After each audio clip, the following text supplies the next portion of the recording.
Manchester United reportedly included a contentious clause in their deal with Ligue 1 outfit Marseille to sell Mason Greenwood for around £26 million.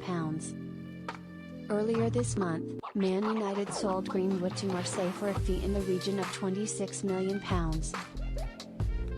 The Red Devils initially set their asking price at around £40 million but accepted a lower fee as their deal with Marseille includes a significant sell-on clause of around 50%.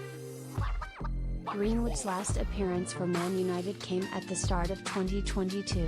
In February 2023, the case against him was discontinued by the Crown Prosecution Service after he was facing charges relating to attempted rape and assault. The CPS made this decision after the withdrawal of key witnesses significantly reduced his chances of being convicted. After pulling the plug on his return ahead of the 2023-24 campaign, Man United moved to find Greenwood a new home and he eventually joined La Liga at Getafe on loan. Greenwood impressed for Getafe on the pitch as he contributed with 8 goals and 6 assists in La Liga. His form has attracted interest from clubs around Europe and Man United were always likely to cash in this summer as it would have been a PR disaster for co-owner Sir Jim Ratcliffe had he sanctioned the forward's return.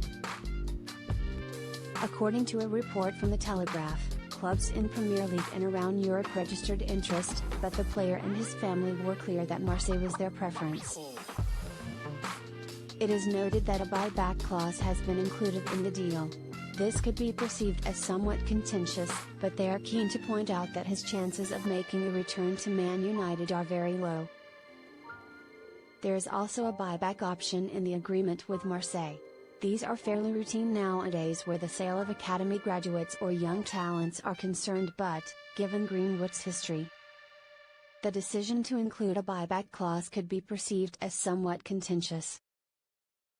Nonetheless, Telegraph Sport understands there is no expectation or intention of Greenwood coming back in the future and that, if the clause does signify the door remains ajar for the player down the line, it is very much the slimmest of cracks. The prospect of it being activated is considered very low. Regarding Ratcliffe's stance on Greenwood and his family's insistence on him continuing playing overseas, the report explains.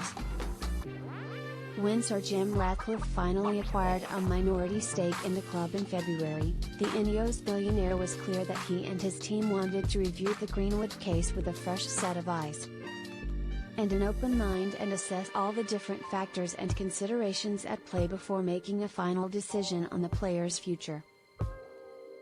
By the end of the season, they had resolved that it made the most sense to stick with the original plan to sell Greenwood and that any moves to bring him back would be too contentious and cause too much of a distraction at a time when they were trying to usher in a new era at Old Trafford. It should be stressed here that Greenwood's own family had been strongly of the view that it was better for their son to move away from United and continue playing overseas. Greenwood had enjoyed life in Madrid with Getafe, free of harassment and away from the scrutiny that would have followed him had he remained in England. Members of United's player support team had initially gone across to Spain with Greenwood but he settled quickly.